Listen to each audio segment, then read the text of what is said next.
Hey, what's up? It is DJ. We got some fun mods for you today, including that beautiful 3500 right there. In total, 23 mods were released. All platforms got 21 new, and PC and Mac players got 2 new. That means everything today is brand new. If there's a mod you want to see specifically, definitely check out those timestamps. Otherwise, let's check them out. Starting off today with new ones for all platforms, we gotta talk about the 3500. This bad boy features one truck and we have 6 different beds, although there's technically 3 of them just in a normal and short bed, although in the truck, it refers to them as normal and long. As for the truck itself, we've got a ton of customization options in here. There's just so many, although they are fairly simple, which is very nice to see. Only a couple options for each one. Like the engine, for example, we have 3 transmissions. Each one is available in a manual or automatic. You have an 8-speed, a 10-speed, or a 6-speed. I actually have a GMC 1500 IRL, and this is kind of like that. It's kind of weird seeing a 3500 with singles in the back, but hey, I guess that just is what it is. I have a 10-speed automatic in mine. So I know the 3500 is different from a 1500, but hey, the interior is basically exactly the same in this one as it is in mine. At least the upgraded interior. Oh yeah, there's one of those too. Additionally, with the engines, you do go from 401 horsepower all the way up to 550, which is pretty cool. Wheel brand. So this is one where you change your wheel brand, so you get to kind of pick which one you want. And then, after you figured all that out, then you go into the wheel setup, and you get to choose what rim you want to go for. There is one that forces you into a dually, and that's going to be rim number 6. So to be ready for that one, at least in Continental. If we jump over to Michelin, we don't have those in there, so those just kind of are what they are. And you can even go with the Michelin dually here, which will give you some big, chunky off-road duals. That is pretty darn cool. Then we have more options for the front. For example, you've got either headlights, and then you can go with a secondary grille option. That's kind of cool. Bumper option through here. We have multiples, including a winch. Oh yeah, that's pretty cool. I don't know if it actually works. I guess we're going to have to figure that one out. And then we also have a Baja bumper, which is super cool. So if you want to take this off-road, you can make it look that way. Fenders, we have 2 options. Basically, you've got a bolt-on or you've got the normal one. Suspension, either a high suspension or drop down. If you go with a high suspension, you do get airbags, so that's kind of cool. We'll leave that on there. Step, you can go yes or no. I do have a step on mine, IRL. Windows, we have 4 different tint options, including the standard one. Exhaust, you either got a single round or single hexagon or a dual setup. Mine are the HDMI inputs. IRL. Extra headlights you can throw on the LED bar or light bars on the top. That looks so cool. Interior color, you've got a black, which mine is. You also have a brown and gray, which is cool. Then you get the center console. Now, the center console I've got in real life is model number 2 right here with the 3 cup holders, but I'll be honest with you, the center one's useless. You could fit like a skinny bottle of water in it. So that's kind of cool. Axle widths, you've got a couple different ones through here as well. I do understand that these wheels look silly on this thing. Gas or diesel sound, just like we have on 6500. And then attachers, this is where I was saying you've got standard or long. There is some mismatching cohesiveness between the standard and long here and standard and short in the options. So just know the long is one and standard's the other. Hopefully that gets fixed in the next update. Then we got colors for literally everything. Here's your color palette. If you're curious on which ones that you want to go for, I think mine in real life is a very, very, very dark blue. Much darker than that. Almost looks black. It's almost like this. Actually, it looks exactly like it. Now we talk about the beds. Of course, we've got the regular pickup truck bed. This was where I was talking about the normal versus short. So short here is referring to normal on the truck, whereas normal here refers to long on the truck.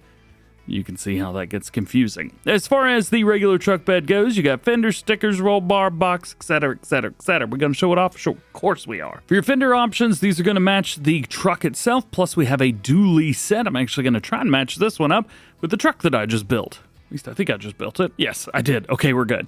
back to it. We've also got some stickers, which can be added around towards the top. Nothing wild crazy here, so you can just kind of choose whatever you like. Roll bars can be added around towards top. That's very nice. And then the box can be added too. That's pretty cool that we actually have both of those. You do have the fifth wheel and the gooseneck, which are going to be separate, so make sure that you add the one that you want. Attachers, this is going to be your regular attachers, so standard or the adjustable. May want to go with adjustable if you go with the lift, just to have enough options. Main colors in here, of course, we have the exact same color setup, so I'm just going to click on metric, and then we also have bumper, roll bar, stickers, box, and fender. Of course, we also have the short flatbed here, which we have the same hitch options, as well as the same attachers, plus colors, and the service body. So this one, we have a top hitch, again, fifth wheel or gooseneck.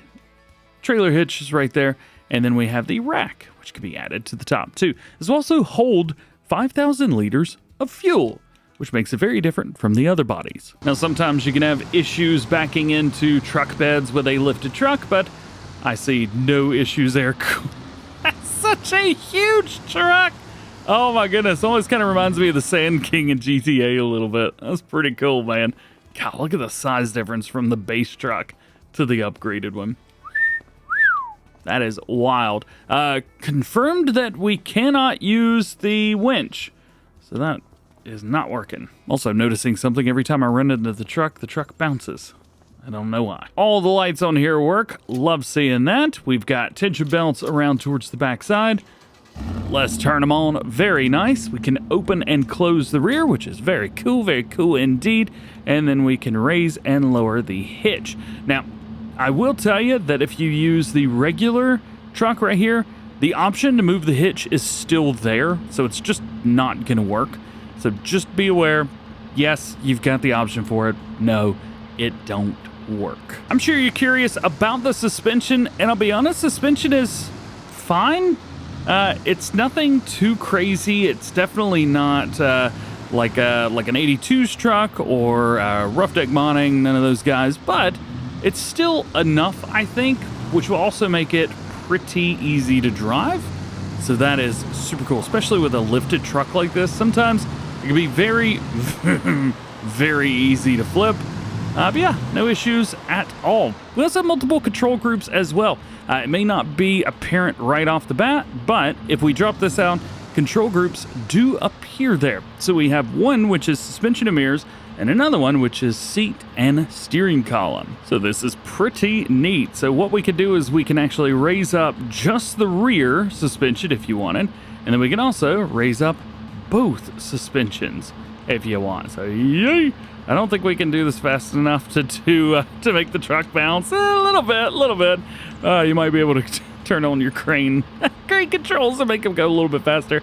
And then we've also got mirrors. Check that out. You can fold them and unfold them all you want. Pretty neat. Then when we get into the truck, which this is kind of creeping me out a little bit because this is exactly what my truck looks like inside. That is very freaky. This is definitely the interior of my truck. Do we still have the 2 cup holders? We do. Oh, it's so weird. I'm freaking out right now, man. Anyway, you can move your seat forwards and backwards, and it is shown on the outside, so that's cool. And then if we switch over and we go to this, we can move the steering wheel. That is cool and a bit freaky, seeing this in the game. Very cool, though. I decided to speed it up and go for a little bit of a drive. And the rear, the faster you go, does feel like it wants to kick out a little bit. I'm using an Xbox controller, and yeah, it's not terrible. And honestly, it's actually pretty controlled drift on it, too. This is great to drive. This is really great to drive. Up here, we've also got a straight road on the top side of the map, bottom side of the map. And this should allow us to really hit this top speed. I've gone for the fastest engine in here, which is a 6-speed. And we should be able to hit 111 miles an hour, no issues, especially going downhill right here. Oh yeah. Time to turn. Turn it. Yeah. And it just grips, man. It grips. Brakes work. No complaints. Next, let's move on to Fiatagri Series from Mat 26. And this is pretty similar to some of the other stuff that we've got, including the Fiat 160, 180, 90 DT series that we've gotten just a few days ago. So as far as I can tell, this is the 4th or 5th mod that we've gotten like this. It is a Mat 26 mod, so at this point, the fact that we're getting so many of them, you may like one of them more than the others. So hey, check this out. Of course, we have the 160 or 180 engine options, different wheel brands to choose from, including some different wheel options, which is very nice to see. Some of them have more than others, so you may want to go through these and find exactly what you're looking for. For example, Trelleborg has some duals on there, and rear twins, and narrow twins, and rear narrow twins, and narrows. It's got them all. Of course it does. Fender options, of course, we got those. You can change up the pipe. Filters on there as well. The attachers is pretty cool. It's like, hey, you like front weights? Here's another one. I love that. I think that's cool. And then you get a 3-point as well. No PTO, but in farm sim, most of the time it doesn't matter. And front loaders from Quickie and Hauer, as you would expect. Next one on our list today is the Claas Arion 600 from Hans. Hans does a really good job on their tractor, so super excited to see them with this. Now, there could also be an issue here. We have 2 Claas Arion 600 mods. This is the one with no beacon lights on it. So the other one, the one that we've had, does have beacons. This one does not. In here, we do have all of your engine options from 610 up to 660. However, you've also got a 40 and 50 kilometer per hour difference. There's going to be 24 up to 32 miles per hour. So you do get to choose there. Generally, the lower top speed does mean a little bit better torque at the low end. So that may be something that you want to look at if you've got some particularly hilly terrain on your farm. Different wheel brands, of course, all the ones you would expect to see in wheel setups. We do have a design line, which is kind of neat. So you've got the chrome grill and chrome exhaust setups. Pretty cool. Not often you get to see a design line here, mostly on Fendt tractors. Warning signs, of course, yes or no around towards the back, so you don't have to have them if you don't want them. Beacon options, left, right, and both, and it is going to be locked to the LED beacons. Back window by default is just nothing, but you can go with the heating stripes. And kind of cool. And then a tinted window with the heating stripes. Working lights, you got work light, LED basic. Then you throw on the premium set if you want to. It's kind of nice to see options for that. Roof, you've got with and without the roof setup. Front PTO is going to be a yes or a no, and it is a $4,150 addition. So you really have to think about that if price is an option for you guys. And of course, front loaders for Claas. So that is cool. Now, the one great thing is we also have color options. So you got main color, so we can change it up here. You've got roof color and rim colors. But as I mentioned, we have that Claas front loader, and that's going to be here as well. And we get colors for it too. So if you like Claas and there's a specific model you want to build up, this is a great one to check out. The Arion is one of my favorite models. The Axion, my favorite model, but this one, pretty close. Next, we get into the Fendt 300, and I'm pretty sure this is the first 300 that we've gotten in Farming Simulator 25. It's one of my favorite Fendts because it's a very rare one that we get mods for. And we've got it. So configurations, you got your Pro-Fi setups up through there. Engine options between 113 and 142 horsepower. Wheel brands and setups. Front parts, you've got a couple different things through here, including the spring holder. Like seeing that. Warning signs are separate, which is fantastic. Keep doing that. Love it, love it, love it. Beacon options across the board, as you would expect through there. Lights, hood, you've got a gray or chrome. And way down to the bottom.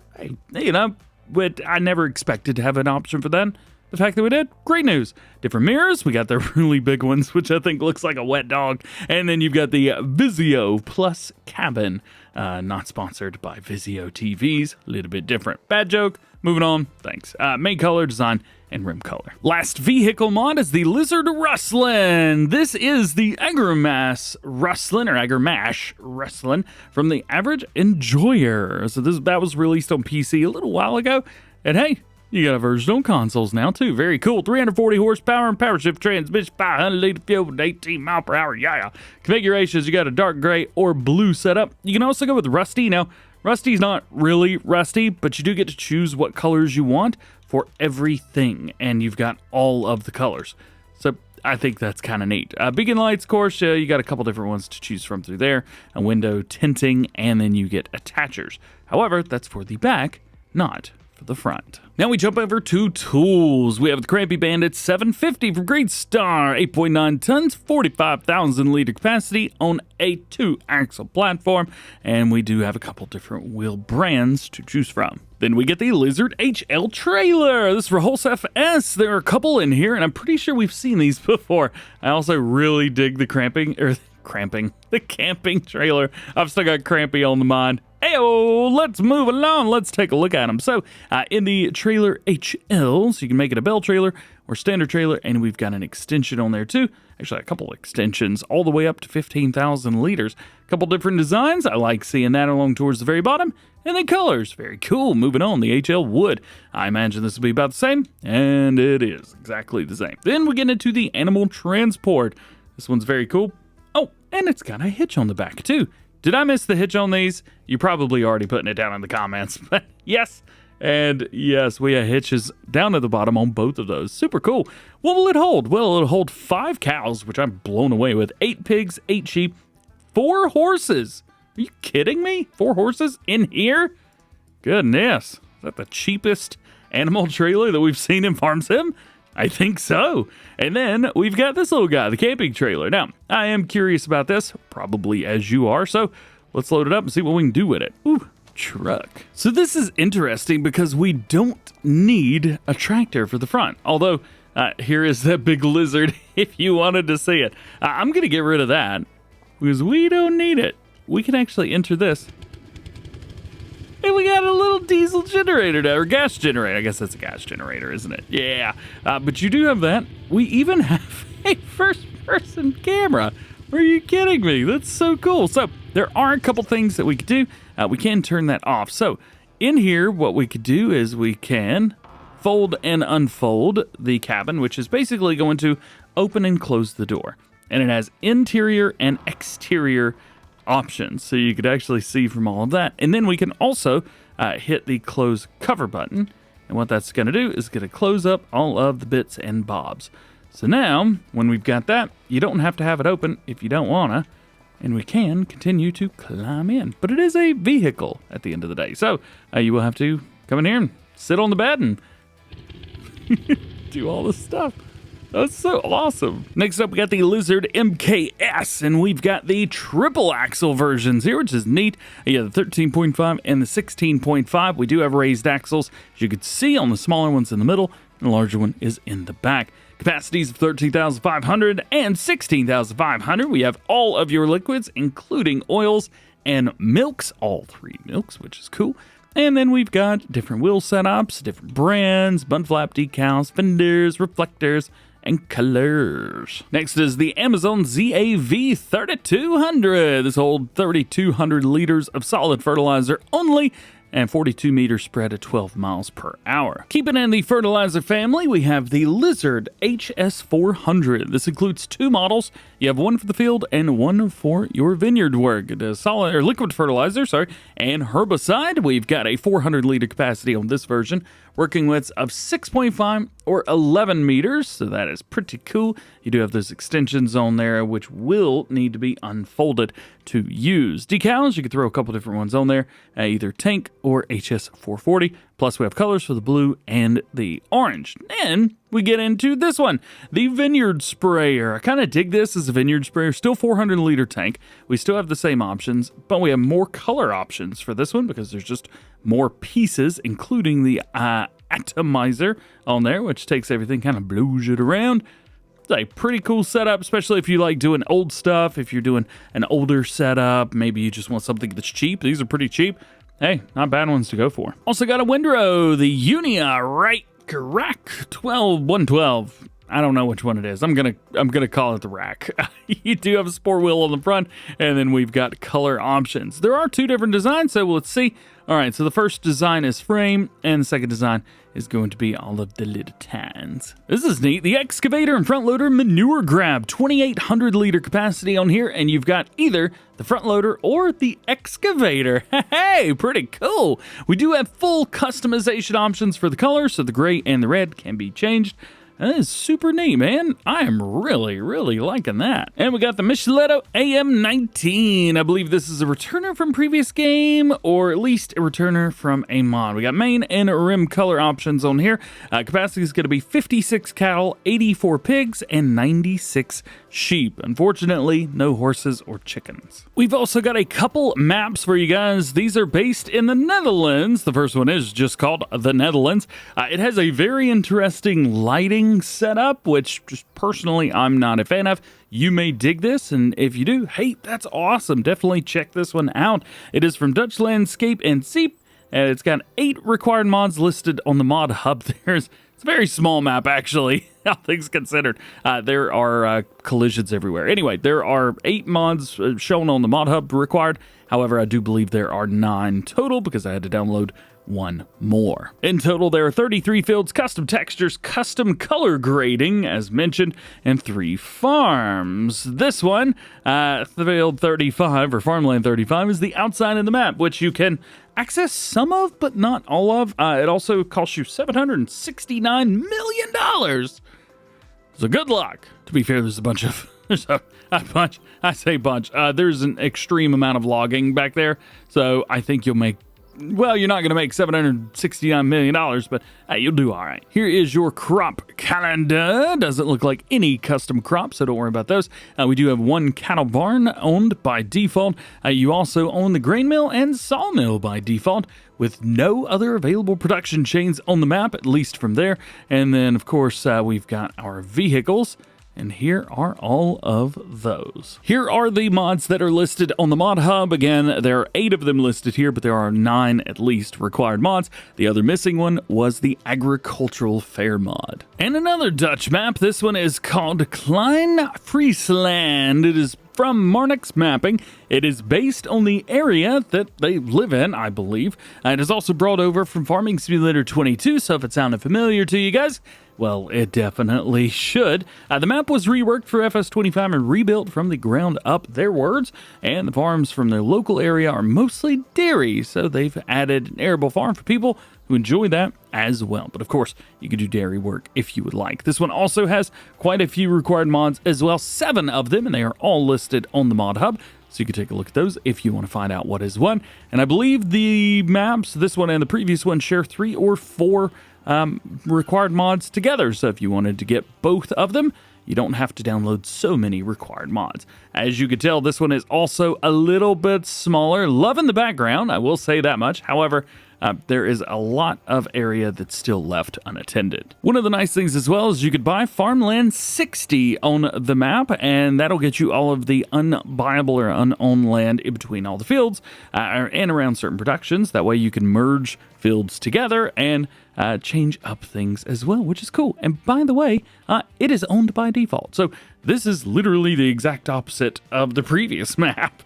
Very different. I also like this lighting better. Speaking of owned farmland, we have quite a bit down here as well. 36, 37, 33, 34, 35, and then 43, which is our main farm area. And of course, as we mentioned, Farmland 60, which takes up a huge portion of stuff all around the map. Pretty insane for all of that. I love seeing it as well. That is great news. It's got a custom soil map for precision farming, so that is nice. There are tractors on here, also prepared with crop sensors. 50 farmlands, 40 fields, starting farm with cattle, secondary dairy farm, arable farm, and contracting yard, as well as a small farmyard with farmhouse and shed, if you'd like to start that way. Here is your crop calendar to go off of. As far as animals, we do have a large cow barn by default owned, which is very nice to see. As far as production chains, nothing is owned, but there are multiple ones that we can buy, so this is good news. And then plenty of vehicles and equipment to start with. It is a little bit on the smaller side, but you get a ton of it, so I don't think you're going to have to upgrade anytime soon. And of course, here are your 7 required mods. Rounding it off, we've got some placeables, including the pigsty and chicken barn package, Polish brick cow shed, garage for machinery, UK-style grain shed, cinder block farm, and Zielonka houses. Lastly, we've got some new ones for PC and Mac players, including the Elmia Wood 2025 entrance and rolling contracts. And that is it. Thank you so much for hanging out with me, and thank you for watching. I hope you enjoyed the video. Drop a like if you did, get subscribed if you're new, and join the DjGoHam fam. Double check your notifications That way you never miss videos like this one. I hope you have an awesome day. We'll catch you in the next one.